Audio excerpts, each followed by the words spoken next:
You have been through a lot. You Yes. have been through a lot. You know, anybody who's watched The Real Housewives of Beverly Hills, when you were on the show, it was kind of a surprise that it just came out of pow. Like you were breaking up on television and your husband was having a public affair, I guess, and you found this out kind of as we found out? During it, yes, during the process. While filming a reality show, this is when you found out? While filming, that's what was unfortunate, because there's other ways to do it. Well, you put your wife on a reality show and then dump her while she's on it. So it's unfortunate. Listen, you know, I got to be on Housewives, which was such an amazing thing, and I had such a great experience with Housewives, so it was good to have that distraction while going through a divorce, because divorce alone is hard enough, and to go through it publicly, it was so difficult for me.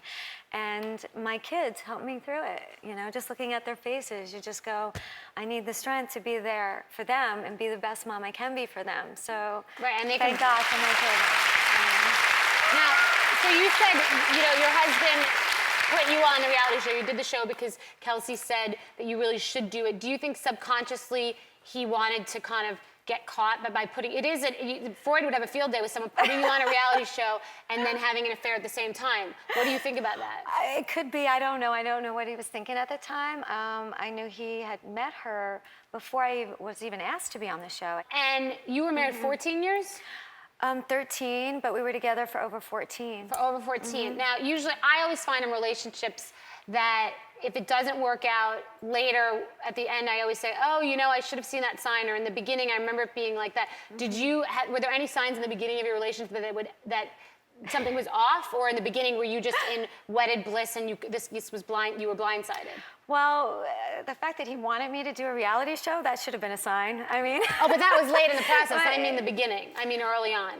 No, I really didn't. You know, in all relationships, you know, they kind of go through their, you know, good years and bad years. It's not that we had a bad year or anything, that, you know, it's just life takes over, and, you know, children are involved and things happen in your lives. But, you know, I thought that we had a really solid relationship, so I really didn't see it coming.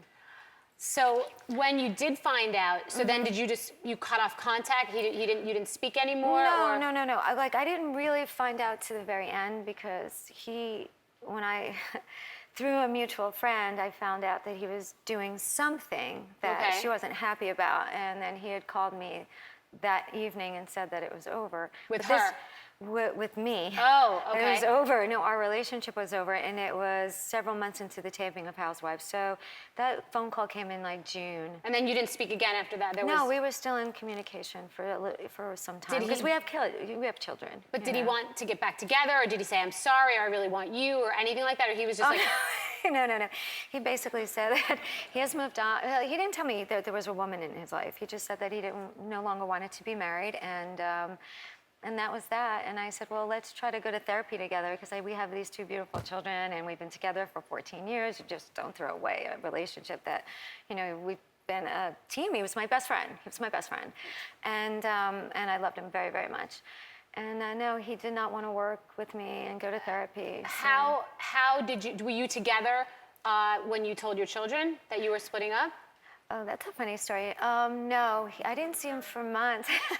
And I thought, wow, I have to do this alone, on my own. And he didn't fly in to talk with them. So I thought at that point, okay, what's the best thing to do? So I brought in a therapist to help me. Oh, okay. So in my experience, I always say, you know, sometimes in relationships, I feel like I'm the crazy one or I'm the bad guy, but you know, you never know what goes on at home in someone's house. And I always say that both people play 50%. You know, you choose each other for a certain reason. Sometimes one people want to save the other. Sometimes one person wants someone wild, balance each other out, whatever it is. Do you feel that you both played 50% in whatever went wrong in your relationship? I'm sure. I mean, like you said, there's a lot of what ifs. I go through it all the time. What if I've done this? What if I would have done this? Or what would you have done differently? I don't know. I mean, I think that's really hard to say. I think you go through, maybe we should have communicated a little better, but then when I look back, we were always good at that. Something we were great at was communicating. The one thing I do think about, and I think about any relationship, is take time to set like dates. Like Kelsey and I were so busy as a couple. We were just so busy that we needed to take time You weren't in the moment, the moment would from pass. our busy lifestyle, and put one night aside to go on a date Got with it. your significant other, especially if you have, a busy lifestyle. I understand. Okay. Very interesting conversation. We are going to take a break, and when we come back, we're going to find out what Camille thinks of Kelsey's vow renewal.